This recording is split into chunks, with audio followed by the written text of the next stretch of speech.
और कैसे हैं आप लोग। तो जेपीएससी मुख्य परीक्षा के बाद अब बारी आती है इंटरव्यू का। तो लगा कि इंटरव्यू के लिए शुरुआत एक ऐसे अधिकारी से किया जाए जो समझिए कि 10 से 12 सालों में आस्था यश के साथ जुड़े हुए हैं हम लोग के साथ, और सर का काफ़ी अच्छा अनुभव रहा है काम करने का। और मतलब क्या कहा जाए, कुछ अभी हम बताएंगे। सर से क्लास देखिएगा, इनसे बेस्ट कोई हो नहीं सकती। ये यहाँ पे इनका सर का नाम जो है सर लोकेश कुमार झा है, और सर यहाँ बिहार भवन में बड़े अधिकारी रहे हैं, और बिहार के विभिन्न जिलों में ये काम करने का अनुभव है। खास करके जो इंटरव्यू का जो स्ट्रैटेजी वाला पार्ट है, जो बेसिक पार्ट है, उसका सर का समझिए कि इनसे बेस्ट कोई नहीं करा सकता है। तो सर को आज हमने सर रिक्वेस्ट किया सुबह के साथ थोड़ा सा आइए और सब बच्चों को गाइड कर दीजिए। तो सर का वेलकम रहेगा। Thank you. इसको सर यहाँ रख लीजिए। अब सर क्लास आपके हवाले है। Thank you.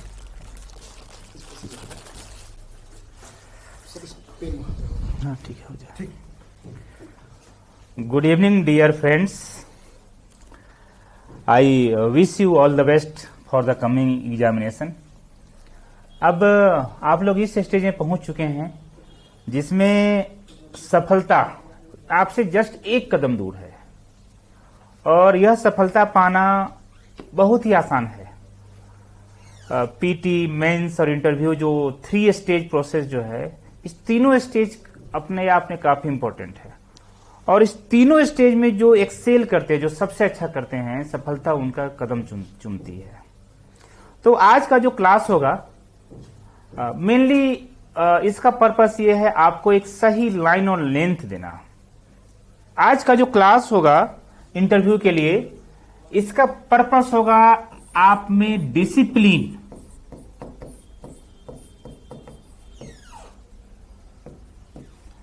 डेवलप करना जो आप में है। देखिए, इंटरव्यू के लिए एक अलग डिसिप्लिन चाहिए। वो डिसिप्लिन कैसे आप में वो जनरेट होगा, कैसे आप उसको अपने आप में इवॉल्व करेंगे और किस तरीके से उसको फॉलो करेंगे, आज के क्लास में वो वही होगा।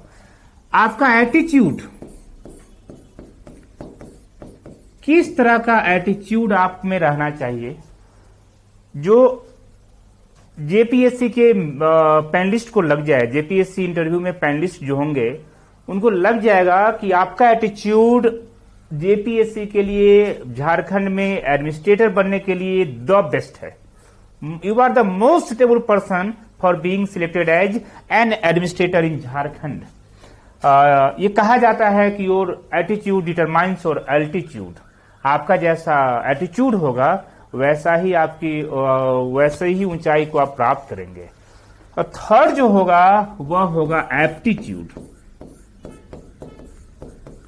एटीट्यूड और एप्टीट्यूड दोनों को रिलेटेड, दोनों इंटर रिलेटेड है, दोनों में इंटरडिपेंडेंट रिलेशनशिप है। बल्कि मैं तो कहूं कि इस तीनों में अन्योन्याश्रय संबंध है। किस तरीके से आप में आपका पर्सनालिटी ऐसा बैलेंस्ड होना चाहिए, आपके अपने पर्सनालिटी का projection before the panelist of interview board इतना बैलेंस्ड होना चाहिए, इतना कोहेरेंट होना चाहिए कि उनको लग जाए कि you are the fittest person for being selected as an administrator in Jharkhand. अब इसके लिए क्या होना चाहिए, डिसिप्लिन कैसे आएगा आपके अंदर में। डिसिप्लिन आपके और हम में सब में है, हर कोई अपने आप में डिसिप्लिन है, लेकिन सवाल ये उठता है कुछ डिसिप्लिन को किस तरीके से एक मैच्योर्ड वे में प्रोजेक्ट किया जाए। आप कैसे मैच्योर्ड बनिए। रिमेंबर, इंटरव्यू बोर्ड के बारे में जो लोग इंटरव्यू में अपियर हुए होंगे वो समझ रहे होंगे कि इंटरव्यू बोर्ड में जो पैनलिस्ट होते हैं उसमें एक साइकोलॉजिस्ट भी रहते हैं, बहुत अच्छे अच्छे प्रोफेसर्स भी रहते हैं, हाईली स्कॉलर प्रोफेसर्स रहते हैं, एडमिनिस्ट्रेटर भी रहते हैं, फिलोसफर भी रहते हैं। तो हर एंगल से आपको वॉच करेंगे, और उनके वॉच करने का तरीका इतना अच्छा होता है कि वो विद इन 15 to 20 मिनट्स वो समझ लेंगे कि किस तरह का पर्सनालिटी आप में ने अपने आप में बचपन से जनरेट किया है, किस तरह का पर्सनालिटी आपका है। क्या आप वैसी पर्सनालिटी तो नहीं है जो आप मिनट में ही माहौल को खराब कर देंगे। क्या आपके अंदर ऐसी पर्सनालिटी है कि आप खराब माहौल को भी संभाल लेंगे। तो इसको एक मैच्योर्ड बिहेवियर जिसको बोलते हैं, एक बैलेंस्ड वे जिसको बोलते हैं, या इसी को बोलते हैं disciplined way of acting, disciplined way of behaving. तो कैसे उसको हम लोग इंटरव्यू बोर्ड के सामने डिस्प्ले करें, ये बहुत इंपॉर्टेंट चीज है। एक बात ध्यान रखना है, आपको लगेगा कि हम जो बोल रहे हैं मीन्स अपने बारे में आपको लगेगा कि आपने जो चीज बोला वो सही है, आपको लगेगा कि आप जैसे बोल रहे हैं वो सही है, लेकिन ऐसा नहीं है। Remember there is always a world beyond you. एक बात ध्यान रखना है कि आपके विचारों से, आपके दृष्टिकोण से इतर भी एक दुनिया है। आप अगर सोचते हैं कि ए इज राइट, तो हो सकता है दुनिया वालों को ये लगे कि ए इज नॉट राइट या नॉट एज राइट। जो लोग फिलॉसफी पढ़ेंगे समझेंगे कि इसमें क्या होता है। तो एक बात इसको ध्यान देना है कि आपके दृष्टिकोण से इतर, आपके दृष्टिकोण से बियॉन्ड जो दृष्टिकोण है उसको आप कितना रिगार्ड करते हैं, उसको कितना आप समझते हैं। क्या आपके अंदर उस समझ डेवलप हुआ है कि नहीं हुआ है कि दूसरों को समझना आपका काम है, न कि अपनी बातों को रखना आपका काम है। एटीट्यूड और एप्टीट्यूड धीरे धीरे करके हम इस सभी पर आएंगे। अब इसमें आपको मैं बताता हूं कि इंटरव्यू के बारे में अब हम 1 बाय 1 चलेंगे, बेसिक कि कैसे करेंगे इसको। What is the literal meaning of interview पर से। हम जितना भी क्लास लिए हैं या मेरा जो अनुभव रहा है, बहुत स्टूडेंट सब आते रहते हैं या अपने जॉब के दरमियान पिछले 10-12 सालों से जो मैंने देखा है बिहार में, दिल्ली में, अन्य जगहों पर जो मैंने देखा है, उसमें यह है कि रिमेंबर हम भी सही हैं, आप भी सही हैं, तीसरा पर्सन भी सही है। ये वो सभी अपने अपने अंदाज में they are right, they are correct in their own right. लेकिन वो मैं आपकी नजर में गलत हो सकता हूं, आप मेरी नजर में गलत हो सकते हैं। ये एक सापेक्ष टर्म है। सवाल ये उठता है कि अपने आप को कैसे पेश किया जाए कि आप इंटरव्यू बोर्ड के पैनलिस्ट के नजर में आप एकदम सही हो। तो इसको समझना है कि व्हाट इज इंटरव्यू पर से। इंटरव्यू क्या है? देखिए, इंटरव्यू लिटरल मीनिंग इंटरव्यू, इसका एक सिंपल मीनिंग ये होता है कि it is a type of meeting between 2 or more people for some type of consultation. Interview is nothing else, it is simply a meeting between 2 or more people for some type of consultation. कुछ राय के लिए, परामर्श के लिए 2 या 2 से अधिक लोगों के बीच में यह एक मुलाकात है। तो आप एक बात समझिएगा कि इंटरव्यू में ये नहीं देखा जाता है कि आप कितना इंटेलिजेंट हैं। ये बहुत जरूरी चीज है। क्या इंटरव्यू बोर्ड के सामने आप अपने इंटेलिजेंस को शो करेंगे? उन्होंने कोई क्वेश्चन पूछा कि भारत के माननीय प्रधानमंत्री कौन है, और आप जैसे ही कौन है वो पूरा हुआ नहीं और आपने जवाब दे दिया नरेंद्र मोदी। क्या ये आपसे अपेक्षित है? नहीं। आपका क्वेश्चन ये होना चाहिए, आपका तरीका, आपका जो वहां पे वे ऑफ प्रेजेंटिंग ये होना चाहिए, पहले क्वेश्चन को अच्छी तरह सुने कि भारत कि क्या क्वेश्चन पूछा गया है। इंटरव्यू बोर्ड के पैनलिस्ट के फेशियल एक्सप्रेशन को देखें आप, और तब बोलें कि माननीय श्री नरेंद्र मोदी। ये बहुत जरूरी चीज है। अदरवाइज आप लेमैन नहीं है, you are not suppose to be a layman before the panelist of interview board, before the members of interview board.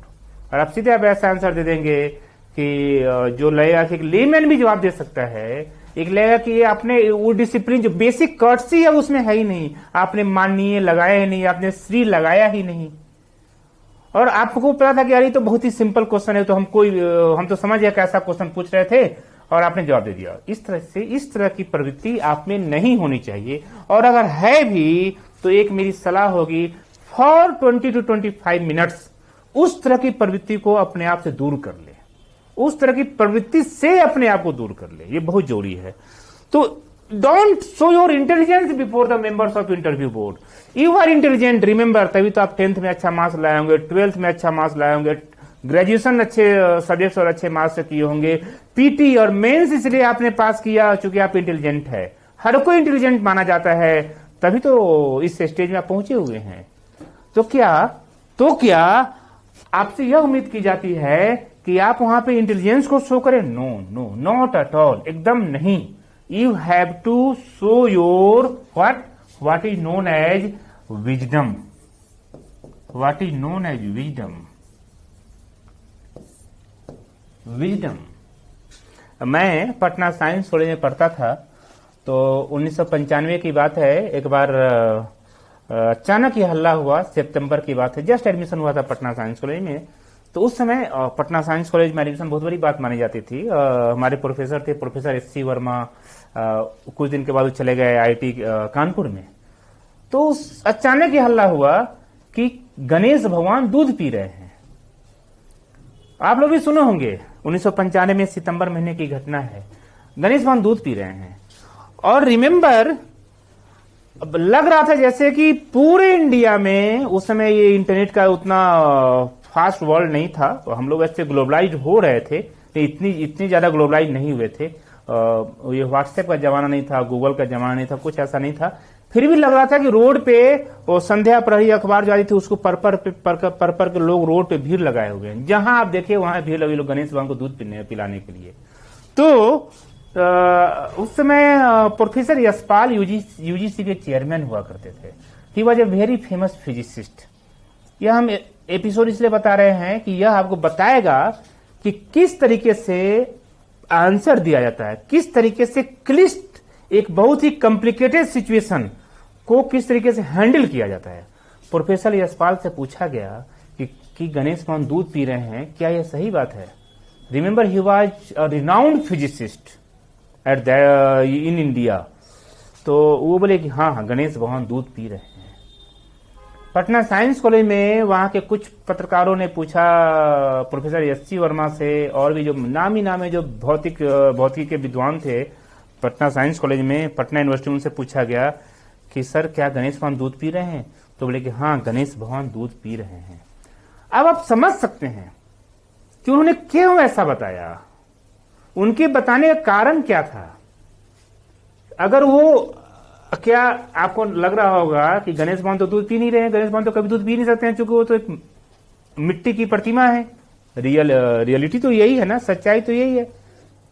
तो लेकिन उन्हें बोला क्यों? इतना बड़े बड़े विद्वान फिजिक्स के अगर वो बोले गणेश भगवान दूध पी रहे, तो उसका कारण क्या था? उनका कारण ये था कि रिमेंबर, उनके न बोलने सर, वो बोल रहे गणेश भगवान दूध नहीं पी रहे हैं, तो हो सकता है विधि व्यवस्था की समस्या आ जाती, हो सकता है जिस कॉलेज से जुड़े हुए हों, हो सकता है जिन बच्चों को पढ़ाते हो सकता है जहां से वो जुड़े हुए हैं वहां पे विधि व्यवस्था की समस्या उत्पन्न हो जाती। ये यही सच्चाई थी। क्योंकि जब सवाल उठता है, हम लोग लोकतंत्र के निवासी हैं, भारत दुनिया का सबसे बड़ा लोकतंत्र है, तो अगर रोड पे अगर एक साथ 5 से 6 करोड़ लोग अगर निकल जाएं और वो जैसा कर रहे हैं, उस समय ये समय नहीं है कि आप उनकी विचारधारा के ऊपर विपरीत जाकर आप कुछ बोलें। यह मानी जाती है कि यह टैक्टफुल नहीं है। तो उन्होंने क्या किया? They displayed their wisdom at that time. यह एपिसोड मैंने इसलिए ये बताया कि उन्होंने अपने विजडम को दिखाया। और याद होगा कंसेप्ट ऑफ फिजिक्स, उन्होंने जो बुक लिखा है, आप लोगों ने बहुत पढ़ा, आप लोग बहुत के साइंस के स्टूडेंट होंगे, तो समझते होंगे कि कितना पॉपुलर बुक है। उसी समय वो मार्केट में आया था वो।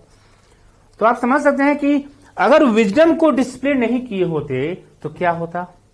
इंडिया में बहुत ऐसे वर्ल्ड में बहुत ऐसे साइंटिस्ट हुए हैं जिन्होंने विजडम, जो चूंकि वाइज है इसलिए पब्लिक उनका जो इन्वेंशन है, उनकी जो डिस्कवरीज है, उसको पब्लिक एसिमिलेट करती है। अदरवाइज कबीर की तरह अगर आप बोलना शुरू कर देंगे, अगर आप ऐसे बोलना शुरू कर देंगे कि देवघर में पत्थर को क्यों पूजा जाए, वो तो पत्थर है, तो गलत माना जाएगा। रिमेंबर, ये लोगों की आस्था से आप खिलवाड़ नहीं कर सकते हैं। एक बात ध्यान रखना है, लोगों की आस्था है कि भगवान वहां पे, सच्चाई है, लोगों के विश्वास में है कि गणेश भगवान दूध पी रहे हैं, तो सच्चाई मान लीजिए कि वह गणेश भगवान दूध पी रहे हैं। आप यहां पर इसलिए नहीं है, आप वहां पर इसलिए नहीं है कि 5 करोड़ लोगों में आप अव्यवस्था उत्पन्न कर दें, इसलिए आप नहीं है। रिमेंबर, धर्म आपके जीवन शैली का एक हिस्सा है। जो भी चीज, जो रिलीजन है, जो आपका पंथ है, उससे आप खिलवाड़ नहीं करते हैं। एक एडमिनिस्ट्रेटर में एक यही बहुत बड़ा गुण होता है कि वो जहां जाता है वहां पर लोगों के विचारों को समझकर, लोगों की विचारधाराओं को देखकर, लोगों की आस्था को देखकर उनसे जुड़ने की कोशिश करता है, तभी सरकार की योजनाएं सफल हो सकती है। अगर आप ऐसा व्यवहार करेंगे जहां पे पब्लिक को लगेगा कि पब्लिक में जो स्थापित मान्यताओं हैं, और आप स्थापित मान्यताओं के विरुद्ध जाकर बोलना शुरू कर देंगे, तो रिमेंबर, आप जो भी schemes and programmes and policies को सक्सेसफुल करना चाहते हो वो सक्सेसफुल नहीं हो पाएगा। यही कारण है कि अफ्रीकन कंट्रीज में या कुछ ऐसे कंट्रीज है जहां पे सरकार का बहुत ऐसा स्कीम्स होता है जो सक्सेसफुल नहीं हो पाता है। क्यों? क्योंकि लोगों के अंदर वो जागरूकता उत्पन्न नहीं की गई है। आप आराम से धीरे धीरे पीसमिल मैनर में जनता को आप जागरूक कीजिए। जनता गलत भी है तो गलत को आप डायरेक्ट उसके मानसिक आघात पहुंचा कर उनको आप सही नहीं कर सकते हैं। इसी को समझने की जरूरत है, इसी को बोलते हैं wisdom. How to be wise, कैसे वाइज हुआ जाए। तो हम एक चीज में समझाना चाहेंगे कि विजडम का बेसिक मीनिंग है टैक्टफुल। ये हम बता रहे हैं आपके पब्लिक सर्विस कमीशन के हिसाब से। You have to be tactful. Tactful किसको बोलते हैं? सिंपल इसका मीनिंग होता है कि आपको व्यवहार कुशल होना है। तो उस समय सच्चाई जो है, उन्होंने व्यवहार कुशलता का परिचय दिया। आप अगर भगवान की कृपा से आप लोग बन जाएंगे। रिमेंबर, आप इंडिया में हैं, लोगों की भावनाओं से, लोगों की आस्था से आप खिलवाड़ नहीं कर सकते हैं, आपसे उम्मीद नहीं की जाती है। आप जैसी एडमिनिस्ट्रेटर बनेंगे, जैसे ही आपका सिलेक्शन हो जाएगा झारखंड पब्लिक सर्विस कमीशन में, तो अगर आप ब्लॉक में जाएंगे, सब डिवीजन में जाएंगे, डिस्ट्रिक्ट में जाएंगे, तो रिमेंबर आपकी पोस्टिंग, आपका डिप्यूटेशन होगा लॉ एंड ऑर्डर में।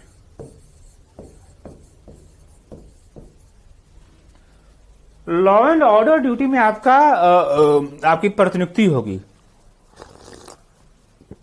वहां पे जो सिविलियन ऑफिसर रहेंगे, वह सिविलियन ऑफिसर को मजिस्ट्रियल कैपेसिटी में रखा जाता है,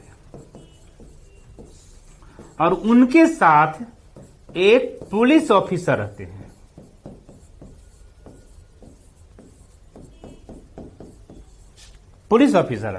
अब आप बोलेंगे कि सर ये लॉ एंड ऑर्डर तो पुलिस का काम है, फिर क्यों हमको लगाया जाता है? क्यों एक एसडीओ को, आगे हम पढ़ाएंगे एसडीओ क्या क्या काम है, क्यों एक एसडीओ को, क्यों डीएम को, या क्यों किसी वैसे अधिकारी को लगाया जाता है जो पुलिस में नहीं है?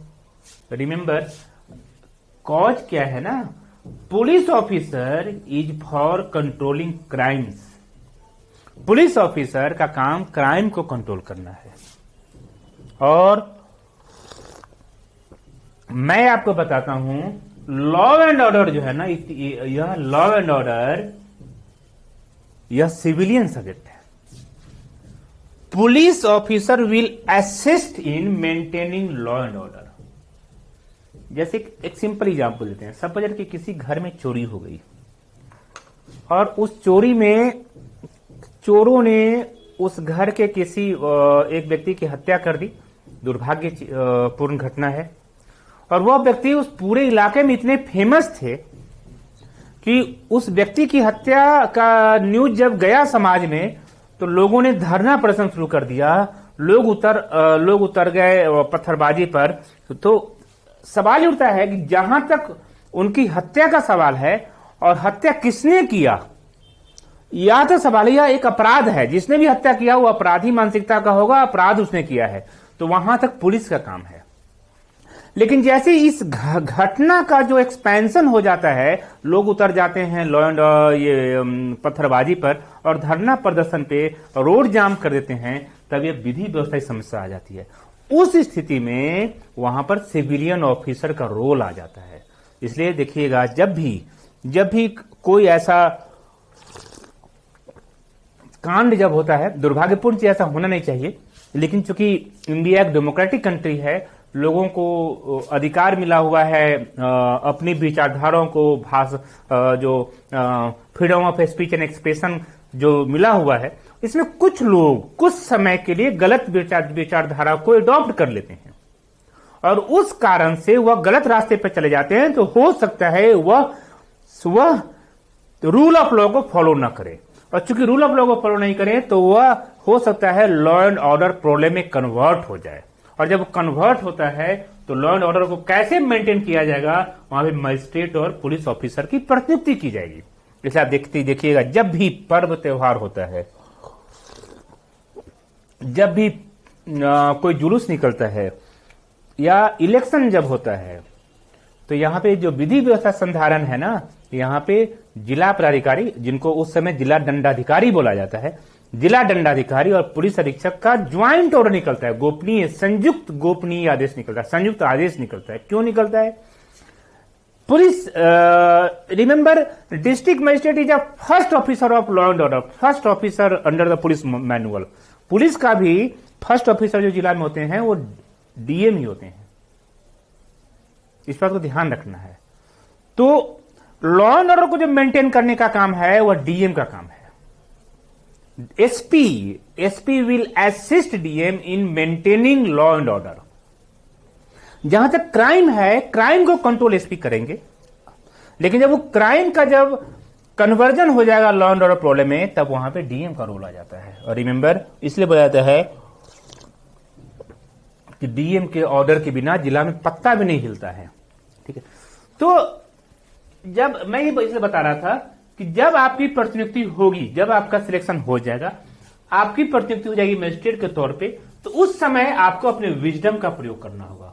उस समय आपको टैक्टफुल रहना होगा, अपने टैक्ट का प्रयोग करना होगा। अब क्या होता है टैक्ट, मैं बताता हूं।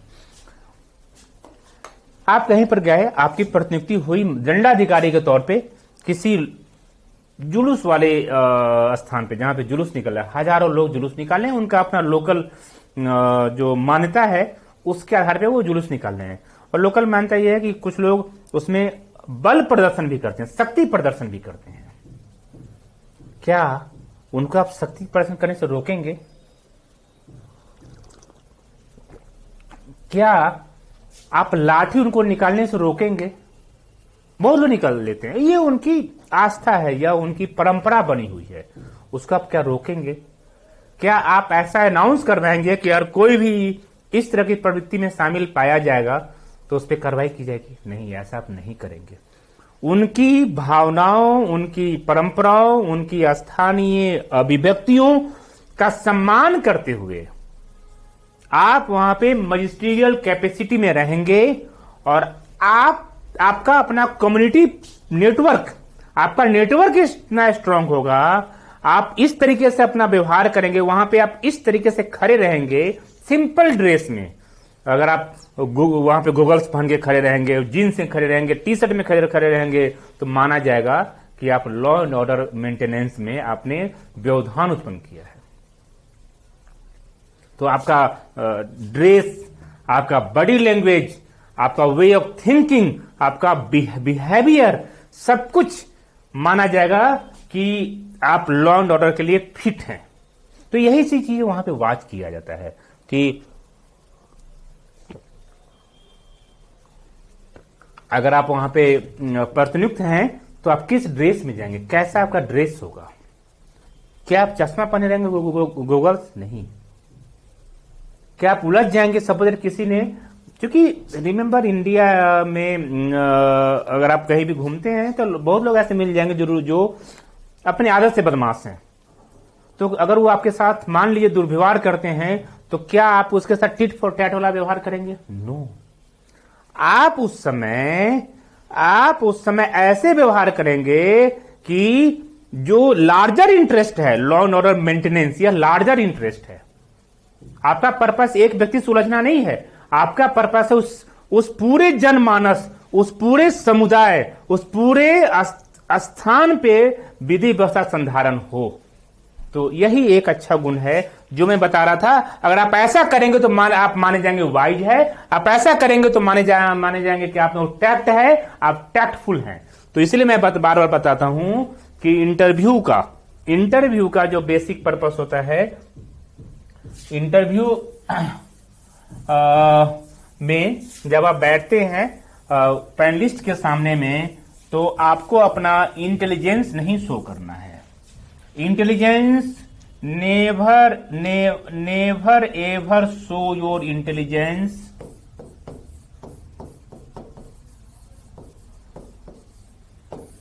you should show your wisdom.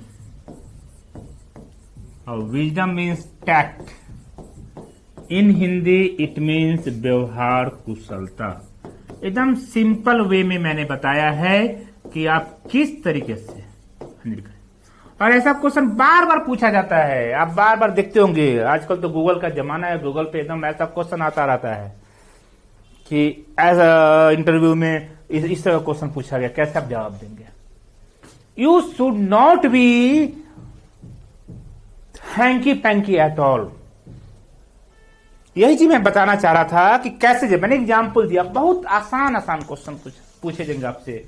Jharkhand में आप जा रहे हैं एडमिनिस्ट्रेटर बनने के लिए, धीरे धीरे हम एक ही चीज टॉपिक पढ़ाएंगे, चूंकि आज फर्स्ट क्लास है और मैं चाहता हूं कि चूंकि आपको इस तरीके से धीरे धीरे मैं आगे बढ़ाऊं कि आपके पर्सनालिटी में वह गुण आ जाए कि आप अपने आप को बहुत ही बैलेंस्ड वे में पोर्ट्रे करें before the panelist of interview board.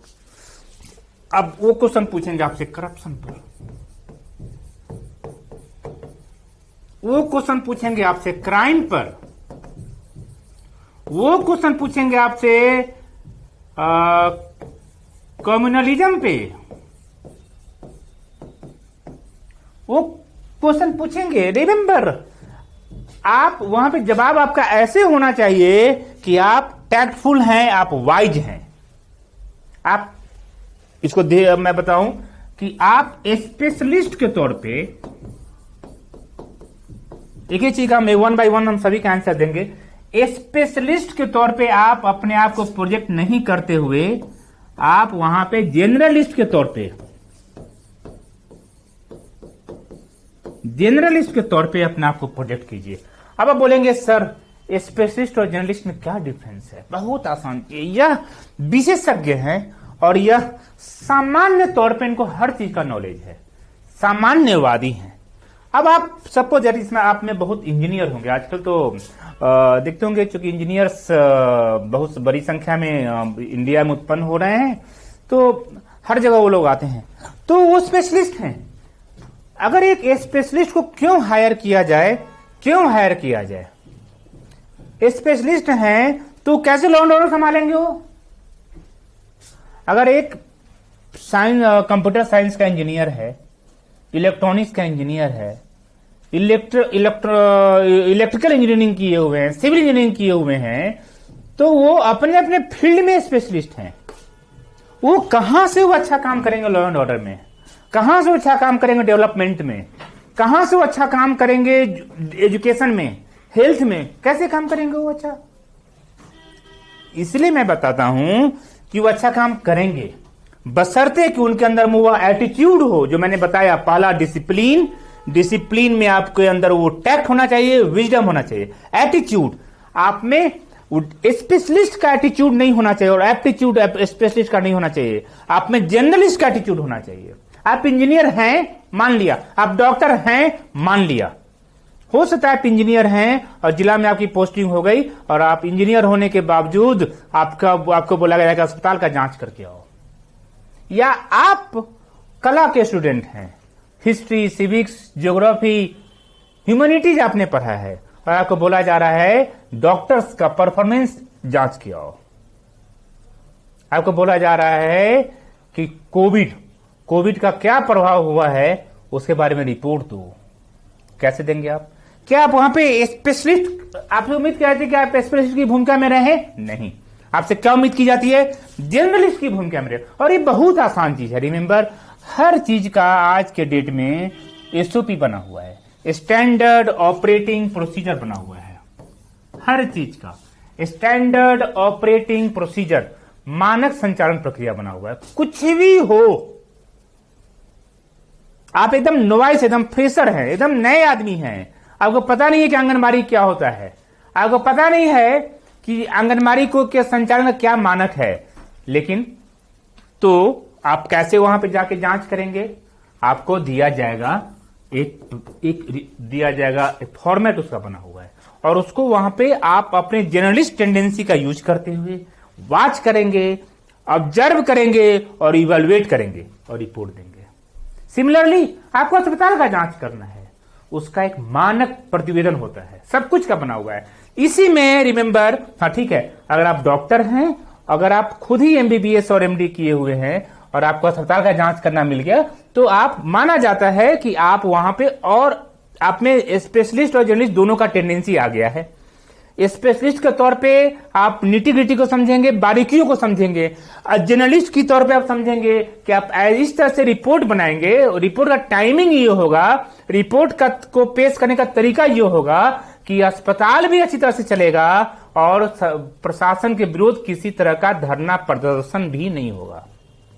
आप स्पेशलिस्ट के तौर पे अगर रिपोर्ट दे देंगे एक अस्पताल में, आप एक एमबीबीएस डॉक्टर हैं और जाके अस्पताल का जांच कर रहे हैं, और आप आगे पीछे कुछ देखने, जो रिपोर्ट आपने दिया, उस रिपोर्ट के कारण से प्रशासन को समस्या आ गई। क्या समस्या आ गई?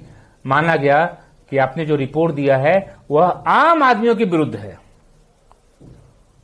रिमेंबर, सोसाइटी में खामियां हैं, सिस्टम में खामियां हैं, लेकिन खामियों को दूर करने का तरीका है।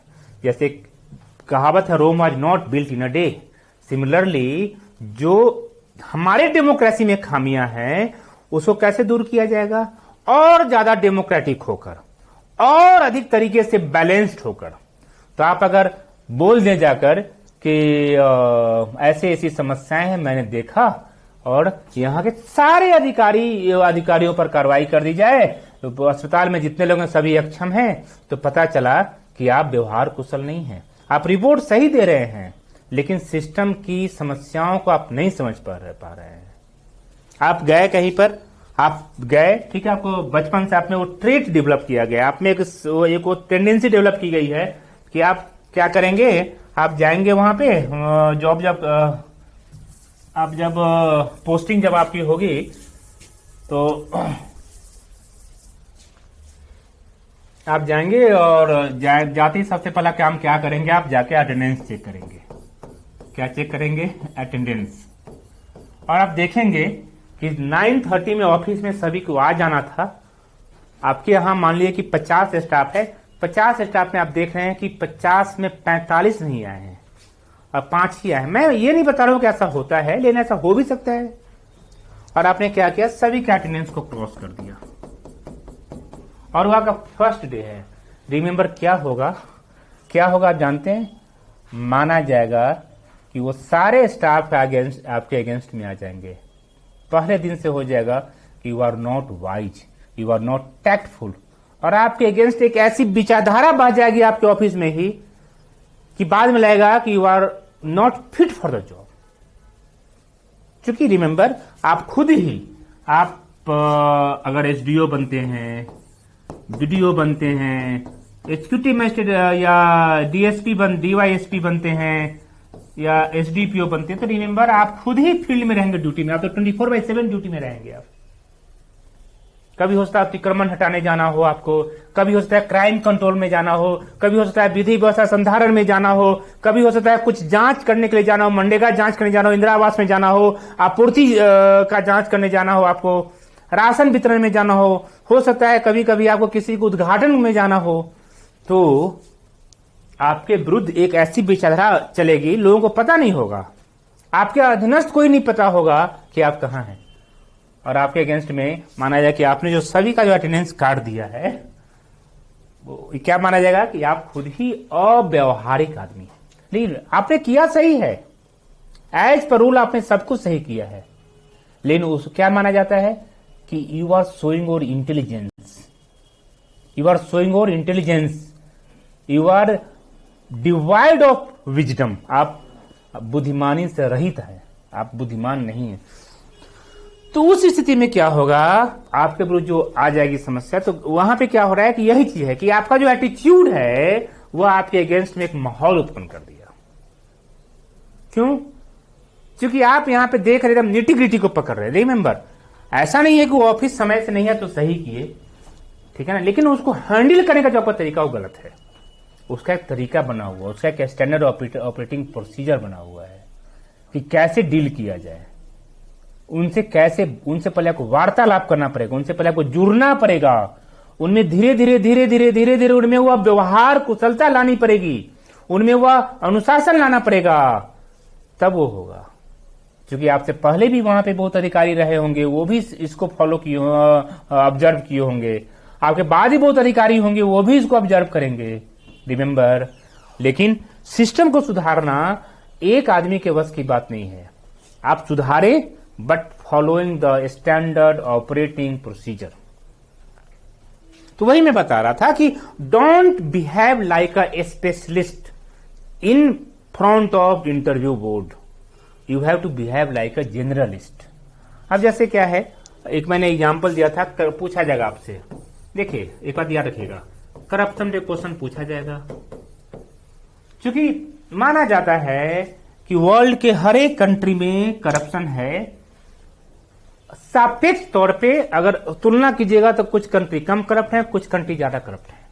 अगर आपसे पूछा जाए कि करप्शन का कारण क्या है, बहुत बार जब मैं मॉक में बैठता था, इंटरव्यू लेता था, और या लड़कों से मेरी बात होती थी तो उनसे पूछते थे, ये क्वेश्चन कॉमन क्वेश्चन है कि क्या कॉज है करप्शन का। तो कुछ लोग बोलते थे सर लोग जो है ना बेईमान हो गए हैं। कुछ लोग बोलते थे सर ये जो राशन प्रणाली है ना बहुत करप्ट है। कुछ लोग बोलते थे सर ट्रांसपोर्ट सिस्टम में बहुत करप्शन है। रिमेंबर, इस तरह का आंसर तो आपसे उम्मीद ही नहीं की जाती है।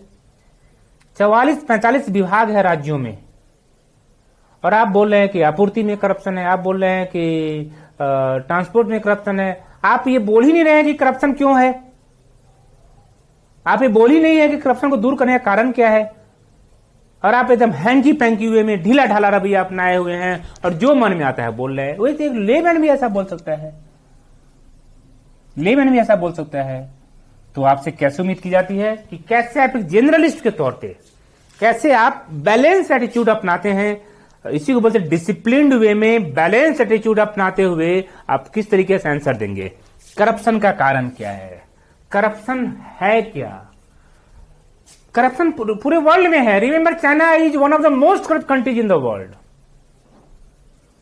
ऐसा नहीं केवल इंडिया में करप्शन है, ऐसा नहीं है कि केवल इंग्लैंड में करप्शन है, यूएसए में भी करप्शन है। ठीक है, कुछ कंट्री कम करप्ट है, कुछ कंट्री ज्यादा करप्ट है। तो उसका कारण क्या है, कारण क्या है आपसे पूछा जा रहा है, करप्शन का कारण क्या है। Give the answer like an enlightened person, not as a layman. मैं बार बार बताता हूं कि आपका आंसर लेमैन के तौर पे नहीं होना चाहिए, आप एक सामान्य आदमी के तौर पे नहीं आपका आंसर होना चाहिए। वहां पे आपका आंसर होना चाहिए एक अच्छे, एक वुड बी एडमिनिस्ट्रेटर के तौर पे जो आप हैं। तो कैसे होना चाहिए उसका आंसर, करप्शन का कारण क्या है, सब लोग पढ़ते हैं, सब लोग इसको पढ़े हुए हैं, आपको जस्ट उसको बैलेंस्ड वे में प्रोजेक्ट करना है। देखिए एक बार याद रखना है, जैसे ही आपका इंटरव्यू स्टार्ट होता है तो आपका जो असेसमेंट होगा आपके वे ऑफ आंसरिंग पर डिपेंड करता है। जैसे इंटरव्यू स्टार्ट होता है, आप जिस तरीके से अपने आप को प्रोजेक्ट कर रहे हैं उसी तरह पे आपका असेसमेंट होगा।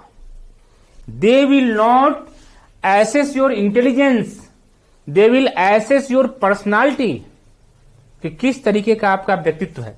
तो सब लोग, कुछ लोग पब्लिक के स्टूडेंट होंगे, कुछ लोग नहीं भी स्टूडेंट होंगे तो जीएस में पढ़े होंगे, पॉलिटिकल साइंस में पढ़े होंगे कि करप्शन का मेन कॉज क्या है, मोनोपोली। सिस्टम में मोनोपोली का प्रिवेलेंस होना, डिस्क्रिशन, सिस्टम में डिस्क्रिशन आना, एकाधिपत्य, डिस्क्रिशन मीन्स विशेषाधिकार, absence ऑफ अकाउंटेबिलिटी, उत्तरदायित्व का अभाव, absence of integrity and absence of transparency. इतना ही आपसे आंसर इस तरह की उम्मीद की जाती है कि करप्शन का कारण क्या है, तो आप भूल जाइए कि कोई आदमी करप्ट है, कोई आदमी बेईमान है तो पूरा सिस्टम करप्ट कैसे हो जाएगा भाई। आप जाइए किसी रिलायंस के, जियो के किसी स्टोर में जाइए, क्या वहां पे आपका जो अपना व्यक्तिगत जो आपका रुख है उसका आधार पे आप क्या वहां पे चोरी कर लेंगे? नहीं कर पाएंगे। क्यों? क्योंकि आप सीसीटीवी के अंदर में है। You are constantly being reviewed. आप अंदर सोचते हैं क्रूएल हो, क्रूर हो, क्या वैसे आप अपने कस्टमर से बात कर लेंगे? नहीं कर पाएंगे, क्योंकि आपके ऊपर एकदम सीसीटीवी कैमरा लगा हुआ है। तो एक व्यक्ति कैसा भी हो, उसे सिस्टम को क्या मतलब है? अब केवल उस व्यक्ति, आपका आंसर तो एक लेमैन के तौर पे हो रहा है कि आप एक व्यक्ति को दोषी ठहरा रहे हैं पूरे सिस्टम के करप्ट होने के लिए। नो। तो आपका आंसर क्या होगा? सिस्टम में अगर एकाधिपत्य रहेगा, अगर एक ही व्यक्ति या एक ही समूह का अगर आधिपत्य रहेगा तो सिस्टम में करप्शन प्रिवेल करेगा।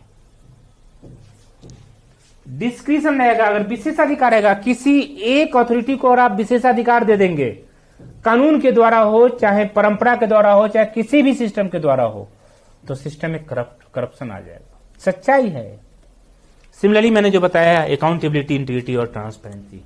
फिर आपसे एक क्वेश्चन पूछा जाएगा कि सरकार के द्वारा या आपके द्वारा करप्शन को रोकने के लिए, करप्शन को चेक करने के लिए क्या किया जाएगा? तो आपका आंसर भी इसी पांचों के इर्द गिर्द घूमेगा, इसी पांचों के इर्द गिर्द घूमेगा। रिमेंबर, एक जेपीएससी में सिलेक्शन के बाद आपका काम पॉलिसी मेकिंग नहीं होगा। You will be part of executive, और एग्जीक्यूटिव के पार्ट होने के कारण आपका काम पॉलिसी को इंप्लीमेंट करना होगा। तो आप ऐसा जवाब नहीं देंगे कि लगेगा कि आप हैं वुड बी एडमिनिस्ट्रेटर, आप एडमिनिस्ट्रेटर बनने की चाह रख रहे हैं, और आपका जवाब, आपके जवाब में वो चीज आ रहा है जो विधायिका का काम है, या जो आपसे हायर अथॉरिटी का काम है। जो काम कैबिनेट का है, वह चीज, उस रोल को आप अपने पर कैसे ओन कर लेंगे? तो आपका जवाब ऐसे होगा, बोलेंगे सर हम चाहेंगे सिस्टम में मोनोपोली न रहे। धीरे धीरे धीरे धीरे धीरे धीरे जो सरकार का प्रावधान है, सरकार के प्रावधानों के अंतर्गत हम वहां पे बहुत अलग अलग एक ही हर एक क्षेत्र में अलग अलग प्लेयर्स को लाएंगे, चाहे वो बाजार हो, चाहे वो स्कूल हो, चाहे कुछ भी हो। डिस्क्रिशन बोलेंगे किसी को भी आज के डेट में डिस्क्रिशनरी पावर नहीं रहना चाहिए, और है भी अगर तो माननीय न्यायालय के आदेश के द्वारा वो मिनिमाइज कर दिया गया है। अकाउंटेबिलिटी बोलेंगे जो सरकार ने पब्लिक सर्विस मैकेनिज्म डेवलप किया गया है, सरकार के द्वारा किया गया, उसमें अकाउंटेबिलिटी फिक्स की जा रही है, फिक्स की गई है under the statute, under the law, कि आपको इतने दिन में वह काम कर देना है, तो करप्शन अपने आप दूर हो जाएगा। एक समय था जब आपको सर्टिफिकेट लेने के लिए दौड़ना पड़ता था, जी हुजूरी कीजिए, ये कीजिए। आज क्या कर दिया बिहार में, अब देख देंगे और जगह भी, सेंटर में भी, बहुत जगह झारखंड में भी पब्लिक सर्विस मैकेनिज्म डेवलप कर दिया गया है। मीन्स अगर उस निर्धारित समय सीमा के अंदर आपको वह सर्विस नहीं दी गई तो सर्विस नहीं देने वाले प्राधिकार के विरुद्ध कार्रवाई की जाएगी, और होती है कार्रवाई। तो अकाउंटेबिलिटी आ रही है सिस्टम में। इंटीग्रिटी कैसे आएगा? ये सभी चीज एक दूसरे से जुड़ा हुआ है। इंटीग्रिटी कैसे आएगी? आपका जो अपना ट्रेनिंग, जो आपको ट्रेनिंग दी गई है, जो आपका अपना परवरिश है, या जैसा आपका माहौल मिल रहा है, उसको और रिफाइन किया जाए, रिमेंबर आपसे उम्मीद की जाती है कि you should be an officer of high integrity. High integrity का मीनिंग क्या है? जैसे मैं बता रहा हूं, सिंपल चीज बता रहा हूं। सपोज दैट सरकार के द्वारा आपको अलॉटमेंट दिया गया, बोला गया कि आपको 1 लाख रुपया अलॉटमेंट दिया जा रहा है। किस मद में? बोला जा रहा है कि यह जो है ना, आप बालिका प्रोत्साहन योजना के लिए आप खर्च करेंगे। और आपने क्या किया, आर्बिट्रेरीनेस का यूज करते हुए, स्वेच्छा प्रवृत्ति का आपने आगे बढ़ाते हुए आपने इस पैसा का यूज कर लिया गाड़ी चलाने में। माने बालिका प्रोत्साहन योजना का जो टर्म्स एंड कंडीशंस को आपने फॉलो किया ही नहीं, और आपने क्या कर दिया, ऑफिस में चाय पानी पीने में, गाड़ी चलाने में, यानी कि जिसको आप लोग बोलते हैं करेंट एक्सपेंडिचर, आपने कैपिटल एक्सपेंडिचर पे उसको न खर्च करके आपने उसको करेंट एक्सपेंडिचर पे कर दिया, तो क्या माना जाएगा कि आप में इंटीग्रिटी का अभाव है। इसलिए ऐसे केसेज में क्या होता है, जब ऑडिट होती है तो पकड़ा जाता है, पकड़ में आता है और उस पर कार्रवाई की जाती है। तो सिस्टम में वो चीज है कि लूपहोल को पकड़े, ट्रांसपेरेंसी। अब हर जगह ई ऑफिस आ रहा है, ई ऑफिस मैकेनिज्म हो रहा है, ई गवर्नेंस के अंतर्गत आप आरटीआई है, आरटीपीएस है, हर जगह ही सब है। तो सवाल ये उठता है कि अगर आपने कुछ भी आपसे पब्लिक डोमेन में आप हर चीज डाल देंगे, झारखंड गवर्नमेंट का वेबसाइट है, हर स्कीम वेबसाइट पर है, कोई ऐसा काम नहीं होगा, चाहे रोड बने, चाहे बिल्डिंग बने, चाहे कुछ बने, उसके लिए पेपर में टेंडर आएगा, ओपन टेंडर होगा, पब्लिक को पता होना चाहिए कि सरकार कौन सा काम करने जा रही है। तो ट्रांसपेरेंसी है। सरकार गोपनीय ढंग से, गुपचुप ढंग से कोई काम नहीं कर सकती, चाहे वो जेपीएससी में नियुक्ति हो, चाहे सरकार के द्वारा रोड बनाया जाना हो, या सरकार के द्वारा बिल्डिंग बनाया जाना हो, या सरकार के द्वारा अस्पताल में डॉक्टर्स की नियुक्ति की जानी हो, गोपनीय ढंग से कुछ नहीं होना है। तो जब सिस्टम में मोनोपोली नहीं रहेगी, डिस्क्रिशन नहीं रहेगा, अकाउंटेबिलिटी रहेगी, इंटीग्रिटी रहेगी और ट्रांसपेरेंसी रहेगी, तो क्या करप्शन धीरे धीरे दूर नहीं होगा। तो फिर सवाल ये उठता है कि फिर भी करप्शन क्यों है। तो मैंने आपको बताया, remember, Rome was not built in a day. समस्याओं को दूर करने के लिए उतना ज्यादा अगर आप उतावला हो जाएंगे तो समस्याएं दूर नहीं हो पाएंगी। उसके लिए आपको धीरे धीरे बहुत ही सोच कर उसको आप दूर कर सकते हैं। अब बिहार में जैसे कि प्रोहिबिशन है, शराब मद्य निषेध है, लोग बोल रहे हैं कि सर प्रोहिबिशन के बाद भी शराब बिक रहा है। रिमेंबर, शराब बिक रहा है ठीक है, लेकिन वो समस्या किसकी है, वह किसी व्यक्ति विशेष की अपनी अपब्रिंगिंग की समस्या है, उस व्यक्ति विशेष की अपनी समझ की समस्या है। जो ऐसा कर रहा है वो गलत कर रहा है, कानून का उल्लंघन कर रहा है। लेकिन सरकार ने जो मद्य निषेध किया, जो शराबबंदी किया है, वह तो एक बहुत ही अच्छा कंसेप्ट है, बहुत ही अच्छा आइडिया है। उसका इम्प्लीमेंटेशन भी बहुत ही अच्छी तरीके से हो रहा है। वहां की महिलाएं बहुत खुश हैं, वहां के लोग बहुत खुश हैं। धीरे धीरे तो सवाल उठता है कि क्या शराबबंदी जैसे बिहार में किया गया तो क्या आप ये उम्मीद करते थे कि शराब का लोग बिना छोड़ देंगे? नहीं। लोगों की संस्कृति में सुधार एक दिन का काम नहीं है। लोगों में संस्कृति का सुधार केवल सरकार का ही काम नहीं है, यह समाज का भी काम है। रिमेंबर, हम लोग दोष सीधे सरकार को दे देते हैं। सरकार को दोष देना बहुत आसान चीज है। दोष तो हम खुद को दें। आप जाइए, स्वच्छता के लिए सरकार इतना बड़ा काम, इतना अच्छा काम कर रही है। मुझे याद है ओपन डेफिकेशन फ्री स्कीम है, ये खुले में शौच से मुक्त समाज बनाने की बात है, सब कुछ है। रेलवे स्टेशन जाइए, आपको लगेगा कितनी सफाई हो गई। जो आप लोग देखेंगे कि 2014 से पहले कितनी गंदगी रहती थी, और आज रेलवे स्टेशन आपको लगेगा एकदम चमक रहा है। फिर भी आप जाइए राजधानी ट्रेन के अंदर में, आपको लगेगा बेसिन में एकदम लगता है कि लोग थूक फेंके हुए हैं, गंदा किए हुए। क्यों? क्या इसमें सरकार दोषी है? नहीं। हमको खुद में सुधार लाना चाहिए। अगर हम खुद को नहीं सुधार रहे हैं तो सरकार को दोषी ठहराए क्या करेंगे? और रिमेंबर, आप लोगों में बहुत पॉलिटिकल साइंस स्टूडेंट होंगे, गवर्नमेंट जो है ना, गवर्नमेंट एक इनेबलिंग इन्वायरमेंट बनाती है। गवर्नमेंट एक अच्छा इन्वायरमेंट बनाती है कि आप सशक्त हों, आप अच्छा बने। Government is not a coercive institution in nowadays. आज के जमाने में जहां पे लेसेस फेयर गवर्नमेंट का जमाना है, जहां पे बोला जाता है that government is considered to be the best which governs the least, उस सरकार को आप ये नहीं बोल सकते हैं कि सबको विवश करे। ये तो समाज का काम है कि लोगों को बताए कि मत थूको रोड पे, स्वच्छता के मापदंडों को पालन करो।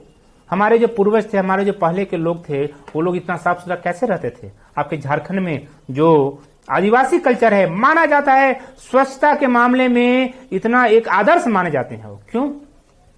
उनके अंदर वो इनबिल्ट टेंडेंसी है, वो लोग गंदे रह ही नहीं सकते हैं। उनका घर द्वार इतना चमकता रहता है। कभी फोटो आता रहता है व्हाट्सएप पर, फेसबुक पर, देखिए कि कितना नेचुरल एनवायरनमेंट में वो रह रहे हैं, कितनी साफ सुथरा है। गंदे कौन रहते हैं? गंदे कौन लोग हैं? जिन्होंने धीरे धीरे धीरे ग्रेजुअली अपनी संस्कृति को नहीं समझा है और वो अपने आप को परवर्टेड कर लिए है। तो सरकार को दोष देना गलत काम है। पहले अपने आप को हम सुधारें। तो वही मैं बता रहा था कि यही है इंटीग्रिटी। जिस सरकार में, जिस सिस्टम में ये इस सब पे काम हो रहा है, तो सिस्टम से करप्शन धीरे धीरे दूर होगा ही। और आपको लग रहा होगा कि करप्शन जितना इंडिया करप्ट 1990 में था, प्री 1991 में, pre globalisation, pre economic liberalisation, और आज इतना करप्ट, दोनों में जमीन आसमान के अंदर है। पहले क्या होता था, एक करप्ट व्यक्ति को ट्रैप करना आसान काम नहीं था। आज क्या है, एक करप्ट व्यक्ति को हमेशा डर लगता है, लगा रहता है वो कभी ट्रैप नहीं आ जाएगा। क्यों? क्योंकि सिस्टम ऐसा डेवलप किया गया है कि आप पकड़ में आ ही जाएंगे। हर चीज ट्रांसपेरेंट है, ट्रांसपेरेंसी है। चाहे आप प्रधानमंत्री जनधन योजना का देखिए, आप UIDAI का देखिए, बैंक के अकाउंट को लिंक कर दिया गया आधार से सोशल सिक्योरिटी बेनिफिशियरीज को लिंक करने के कारण कई राज्यों में करोड़ों फर्जी पेंशनधारियों को निकाल दिया गया है। तो सिस्टम सुधर तो रहा ही है। आखिर सिस्टम सुधर रहा है तभी तो आज माना जाता है कि अगर आधार का एक भी डिजिट, अगर एक आधार नंबर दो बेनिफिशियरी का अकाउंट में जाए तो अपने आप पकड़ में आ जाता है कि इसको ऑलरेडी मिला हुआ है, इस व्यक्ति को इस स्कीम से फायदा मिल चुका है। तो मैं वही बताना चाह रहा था कि कैसे समझिए, ये हुआ answer. You are giving answer like a generalist. एक सामान्य तौर पे आपको हर चीज का नॉलेज है। आप वो स्पेशलिस्ट के तौर पे मत दीजिए कि आपसे पूछा जा रहा है जवाब करप्शन का कारण क्या है, आप अड़ गए हैं उस पर, सोशल सिक्योरिटी पर, हेल्थ पर, ट्रांसपोर्ट पर। ये तो एक 44-45 डिपार्टमेंट का एक पार्ट है। तो इसलिए मैं जो बताता हूं, धीरे धीरे हम क्लास लेते रहेंगे। एक बात समझिएगा कि जब भी आपसे कोई क्वेश्चन पूछा जाए तो क्वेश्चन का जवाब जो होना चाहिए वह कैसे होना चाहिए, या मैंने आज बताया आपको, उसका हम कुछ आपको मंत्र बता रहे हैं, कुछ फॉर्मूला बता रहे हैं। You have to be natural. Natural का मीनिंग क्या है कि लग जाए इंटरव्यू बोर्ड के मेंबर्स को कि जो आप जवाब दे रहे हैं आप वैसे ही हैं। आप कथनी और करनी में अंतर नहीं है। आप आइडिया को बोरो करके, आप आइडिया को कहीं से उधार लेकर नहीं जवाब दे रहे हैं। इसको आपको समझना पड़ेगा। एकदम नेचुरल आंसर दे दीजिए और नेचुरल आंसर झलक जाएगा, क्योंकि वहां पे आपको वॉच करते हैं ना। मैंने इंटरव्यू का डिफिनेशन शुरू में बताया था, they are just watching you. वो आपको देखते हैं, आपसे वार्तालाप करेंगे और वॉच करते हैं। जैसे नहीं वो जो शादी के लिए लड़का या लड़की जब लोग देखे जाते हैं तो वो आपका इंटरव्यू नहीं लेते हैं, वो आपको वॉच करते हैं। तो यही यहां भी वही चीज है। You have to project your self like a sales person, और जो आपकी एबिलिटी है उस एबिलिटी को आप ऐसे सेल कीजिए कि आपका सिलेक्शन हो जाए, तो माना जाएगा कि you are a successful sales person. आप देखते होंगे आजकल जो क्रेडिट कार्ड वाले सब दिल्ली में जाएगा, जगह जगह लड़कियां सब कुछ लोगों को चाहती, कन्विंस करके चाहती कि क्रेडिट कार्ड ले लें। और ये क्यों? उनमें अंदर माना जाता है बैंक वालों को कि ये अच्छी तरीके से कन्विंस कर सकती है। रिमेंबर, तो आपका ही पर्पस वही है कि आप नेचुरल वे में जवाब दीजिए।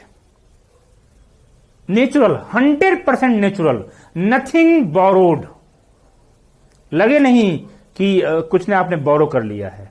तो एक बार ध्यान दीजिएगा कि यह एक दिन दो दिन की चीज नहीं है। आप बचपन से एकदम मान के चल चुके हैं कि अरे हम तो कम्युनल माइंडसेट के हैं ही, हम इस माइंडसेट के हैं ही, हम करप्ट रहेंगे ही, हम बदमाश रहेंगे, हम अपराधी मानसिकता के हैं ही, हम क्रूएल हैं ही, तो रिमेंबर वो झड़क जाएगा वहां पे। तो धीरे धीरे धीरे धीरे अभी समय है, आप अपने पर्सनालिटी में वैसा डेवलपमेंट ले आइए कि एक बैलेंस्ड डिसिप्लिन्ड वे में आप जवाब दें, नेचुरल वे में, नेचुरल होना चाहिए।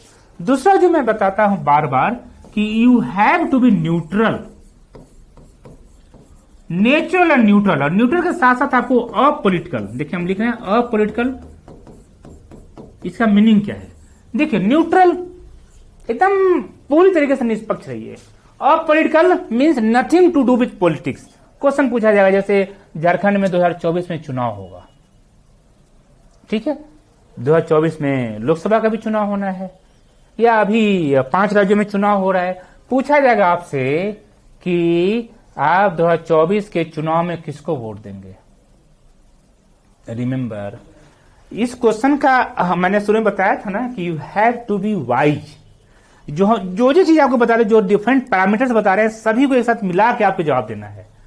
अगर आप ऐसा आंसर देंगे जो आपके मन में आया कि सर मैं भारतीय जनता पार्टी को वोट दूंगा, सर मैं झारखंड मुक्ति मोर्चा को वोट दूंगा, सर मैं कांग्रेस को वोट दूंगा, सर मैं राष्ट्रीय जनता दल को वोट दूंगा, तो रिमेंबर, एक वुड बी एडमिनिस्ट्रेटर से इस तरह के आंसर की उम्मीद नहीं की जाती है।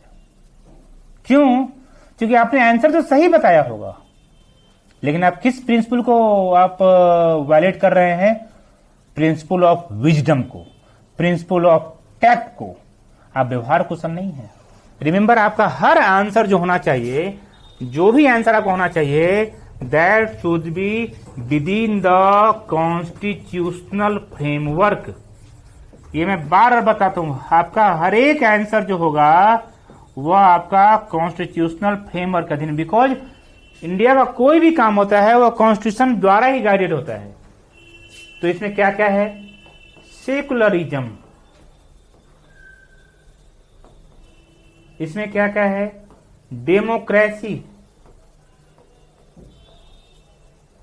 रिपब्लिक, सोशलिज्म, ये सब कुछ है। अगर आप इसे इतर आंसर दे देंगे तो समस्या हो जाएगी। इसी में कॉन्स्टिट्यूशन में ही तो है कि गुप्त मतदान होती है इंडिया में, गुप्त मतदान की प्रणाली है। आप कैसे जवाब दे देंगे कि हम किसी इस पार्टी को वोट देंगे या इस कैंडिडेट को वोट देंगे? आपका आंसर सिंपली क्या होना चाहिए, एक वुड बी एडमिनिस्ट्रेटर के तौर पे, कि सर हम आने वाले चुनाव में अपने वयस्क मताधिकार का प्रयोग करेंगे, और चूंकि इंडिया में गुप्त मतदान की प्रणाली है, अतः हम किसको वोट देंगे उसका जवाब देना मेरे लिए उचित नहीं होगा या संविधान सम्मत नहीं होगा। रिमेंबर, आपके इस आंसर के बाद भी इंटरव्यू बोर्ड के कुछ मेंबर्स होंगे जो अब ग्रिल करेंगे, आपसे 5 बार 6 बार 10 बार पूछेंगे। उनको लगे कि इनको ऐसे ग्रिल करते रहो कि कहीं बोल दे लास्ट तक कि इनके अंदर वो इंटीग्रिटी है कि नहीं। इसी मैंने शुरू में बताया इंटीग्रिटी, कि यह अपनी बातों पर माने इनके अंदर वो सत्यनिष्ठा है कि नहीं। तो ऐसा ना हो कि आप शुरू में तो अच्छा जवाब दिए और लास्ट में आते आते बोले सर आप पूछ रहे तो मैं बताया हूं कि मैं इस पार्टी को वोट दूंगा, तो ये समस्या हो जाती है। आपको अडिग रहना है कि no sir, I can not disclose who I am going to vote for. तो यही चीज मैं बता रहा था आपको कि कैसे न्यूट्रल भी हैं आप और कैसे अपॉलिटिकल भी हैं आप। You have nothing to do with politics. एक याद होगा आपको, या आप देखते भी होंगे, चुनाव इंडिया का भारत निर्वाचन आयोग हर चुनाव में बहुत अच्छा मैकेनिज्म डेवलप करता है, इंस्टॉल करता है, और वो उसको अच्छी तरह से चुनाव भी कराता है। इंडिया का जो चुनाव आयोग है, भारतीय चुनाव आयोग, माना जाता है दुनिया में बहुत ही सक्षम चुनाव आयोग, बहुत कॉम्पिटेंट चुनाव आयोग है, लेकिन आरोप लगता रहता है। और कभी कभी क्या होता है कि चुनाव आयोग ने जो मैकेनिज्म डेवलप किया, जो इन्फोर्समेंट मैकेनिज्म डेवलप किया, और पब्लिक में एक परसेप्शन बन गया कि यह पार्टी इस पार्टी को हराने के लिए चुनाव आयोग मैकेनिज्म डेवलप कर रही है, और वही पार्टी जीत जाती है। रिमेंबर, इसमें चुनाव, यह जो पब्लिक का परसेप्शन है, तो किसकी गलती है? पब्लिक गलती है। तो जेम्स माइकल लिंगडो एक बार इंडिया के चीफ इलेक्शन कमिश्नर हुआ करते थे, और उन्होंने जब चुनाव हो गया तो जो पार्टी जीती तो उनसे क्वेश्चन पूछा गया, तो उन्हें बहुत अच्छा आंसर दिया। बोला कि देखिए, being the chief election commissioner, my duty is to enforce the mechanism which will ensure free and fair election. Those who have to win will win. I don't know who is going to win. It is not my duty to decide who is going to win. जिसको जीतना है जीतेगा, उसमें हम क्या कर सकते हैं? हमारा पर्पस है फ्री और फेयर इलेक्शन कराना। तो आप लेमैन की तरफ परसेप्शन मतलब डेवलप कर लीजिए कि इसने ऐसा किया तो ऐसा हो गया। रिमेंबर, सच्चाई कोसों दूर होती है, जो परसेप्शन जो बाहर बन के आता है कोसों दूर होती है। क्योंकि हम बहुत निर्वाचन से जुड़े हुए रहे हैं, मैंने देखा है खुद, चाहे विधानसभा का चुनाव हो, चाहे लोकसभा का चुनाव हो, चाहे पंचायत चुनाव हो, पब्लिक की परसेप्शन बन जाता है या कुछ लोग आगे आ जाते हैं, धरना प्रदर्शन पे आ जाते हैं, बोलते हैं कि अरे प्रशासन जो है ना इसको जिताने का काम करेगी। रिमेंबर, ऐसा नहीं होता है। प्रशासन की अपनी ही प्रतिष्ठा खतरे पर लगी रहती है। प्रशासन तो भरसक कोशिश करती है कि चुनाव इतना निष्पक्ष हो कि बाद में अगर ये मामला आगे बढ़े तो प्रशासन को कोई दिक्कत न हो अपने आप को डिफेंड करने में। प्रशासन कभी गलत नहीं करती हो। एक बात याद रखिएगा, चुनाव के समय में सरकार माने जो मशीनरी है, जिला का जो मशीनरी है, they are not working under the government, they are totally under the control and command of election commission of India. चाहे डिस्ट्रिक्ट मजिस्ट्रेट हो, चाहे सब डिविजनल मजिस्ट्रेट हो, चाहे इलेक्शन ऑफिसर हो, चाहे कोई मजिस्ट्रेट हो, चाहे पुलिस ऑफिसर हो, या फ्लाइंग स्क्वाड के मेंबर्स हो, या आपके बूथ लेवल ऑफिसर्स हो, या कोई भी हो, they are 100% under the control and command of central election commission. तो आप क्या उम्मीद कर सकते हैं कि कोई भी अधिकारी जो इलेक्शन से जुड़ा हुआ हो, क्या वह किसी कैंडिडेट या किसी पार्टी के पक्ष में काम कर सकता है? नेवर एवर, कभी ऐसा नहीं। क्योंकि हमने 10-12 साल में खुद ही हम 5-6 चुनाव में तो देख चुके हैं, बहुत क्लोजली जुड़े रहे।